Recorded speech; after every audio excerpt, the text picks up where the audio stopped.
नमस्कार। पश्चिम बंगाल 2026 के चुनाव नतीजे आ चुके हैं और सच कहूं तो इस जनादेश ने भारतीय राजनीति में एक ऐसा पॉलिटिकल अर्थक्वेक ला दिया है जिसकी गूंज बहुत लंबे समय तक सुनाई देगी। 15 साल की सत्ता का अंत, एक बेहद चार्ज्ड राजनीतिक माहौल और एक ऐसा इलेक्टोरल शिफ्ट जिसने रातों रात पूरे राज्य का नक्शा ही बदल कर रख दिया है। आज के इस चुनावी विश्लेषण में हम इन नतीजों के पीछे की जमीनी हकीकत को डिकोड करेंगे। आज के इस एक्सप्लेनर में हम मुख्य रूप से 5 चीजों पर फोकस करेंगे।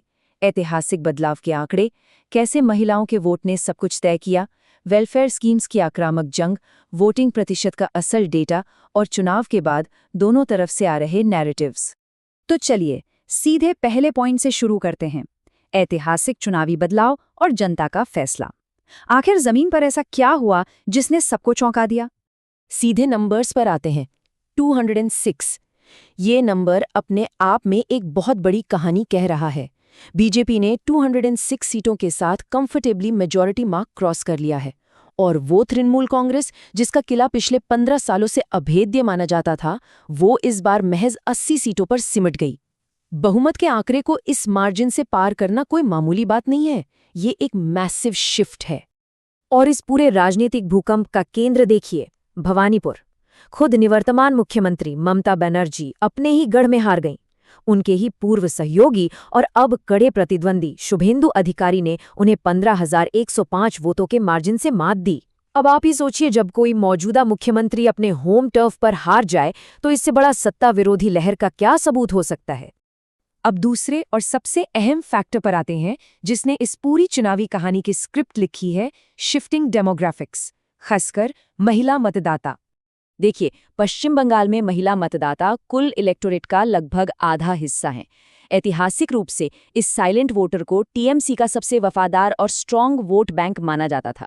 लेकिन इस चुनाव का सबसे बड़ा टर्निंग पॉइंट इसी वोट बैंक का खिसकना रहा।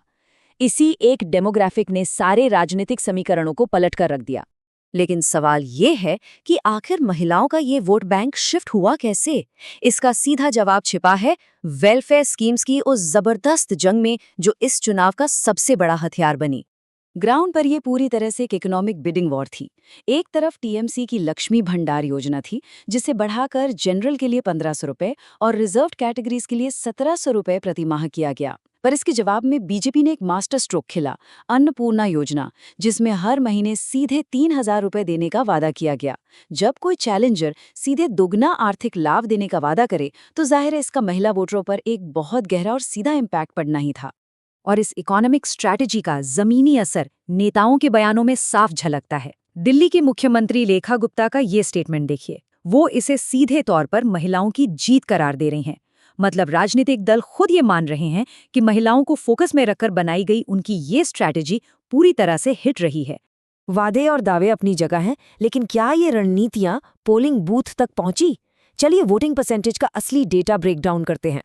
एक सेकंड के लिए इस नंबर को देखिए, 92.47%। आज़ादी के बाद से पश्चिम बंगाल के इतिहास का ये सबसे अधिक मतदान प्रतिशत है। पॉलिटिकल पंडित भी आपको यही बताएंगे कि जब टर्नआउट ऐतिहासिक रूप से इतना हाई होता है तो ये अमूमन स्थापित व्यवस्था के खिलाफ एक गहरी लंबबंदी या बड़े बदलाव का साफ संकेत होता है। फेज 1 की 152 सीटों का जेंडर डेटा बहुत दिलचस्प है। महिलाओं का मतदान प्रतिशत 92.69% रहा, जो कि पुरुषों के 90.92% से कहीं ज्यादा है। ये साफ दिखाता है कि वो जो वेलफेयर स्कीम्स की जंग थी वो सिर्फ कागजों तक सीमित नहीं रही, उसने महिलाओं को भारी संख्या में घरों से बाहर निकालकर निर्णायक वोट डालने के लिए मोटिवेट किया। लेकिन इस रिकॉर्ड मतदान के कॉन्टेक्स्ट में एक बहुत जरूरी फैक्टर और है। चुनाव से ठीक पहले एक स्पेशल इंटेंसिव रिवीजन या एसआईआर हुआ था, जिसके तहत वोटर लिस्ट से करीब 90 लाख नाम हटाए गए थे। इतने बड़े स्केल पर वोटर लिस्ट में हुआ ये बदलाव एक बहुत बड़ा सिस्टेमिक फैक्टर था, जिसने चुनाव से पहले ही पूरा गणित बदल कर रख दिया था। अब आते हैं नतीजे आने के बाद के माहौल पर।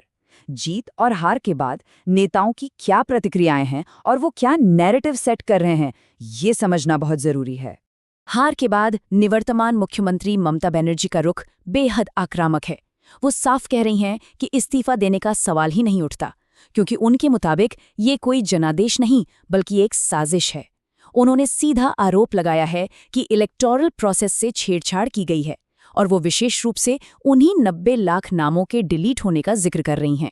इसके बिल्कुल उलट प्रधानमंत्री नरेंद्र मोदी इस नतीजे को अलग ही नजरिए से पेश कर रहे हैं। उनका नैरेटिव बदला नहीं बल्कि बदलाव पर केंद्रित है। वो इसे लोकतंत्र, संविधान और सुशासन की जीत बता रहे हैं। आप देख सकते हैं कि दोनों पक्षों के दावों में कितना गहरा ध्रुवीकरण है।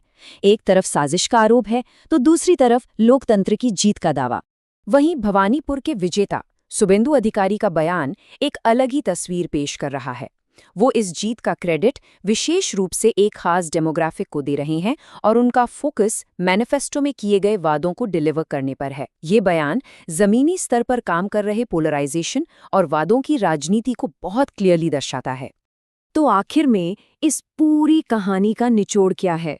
बॉटम लाइन यही है कि ये चुनाव पश्चिम बंगाल की राजनीतिक दिशा में एक कंप्लीट ट्रांसफॉर्मेशन लेकर आया है।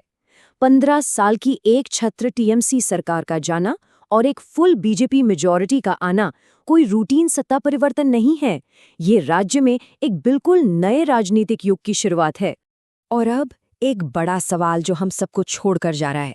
इस चुनाव में हमने महिला मतदाताओं को अपने पाले में करने के लिए कल्याणकारी योजनाओं की जो आक्रामक बोली लगते देखी। क्या यही अब भारत के भविष्य के हर राजनीतिक अभियान का निर्णायक ब्लूप्रिंट बनने जा रहा है? क्या आगे से चुनाव महज इस बात पर तय होंगे कि कौन कितनी बड़ी आर्थिक गारंटी दे रहा है? इस पर विचार जरूर कीजिएगा। आज के इस राजनीतिक विश्लेषण में हमारे साथ जुड़ने के लिए आपका बहुत बहुत धन्यवाद।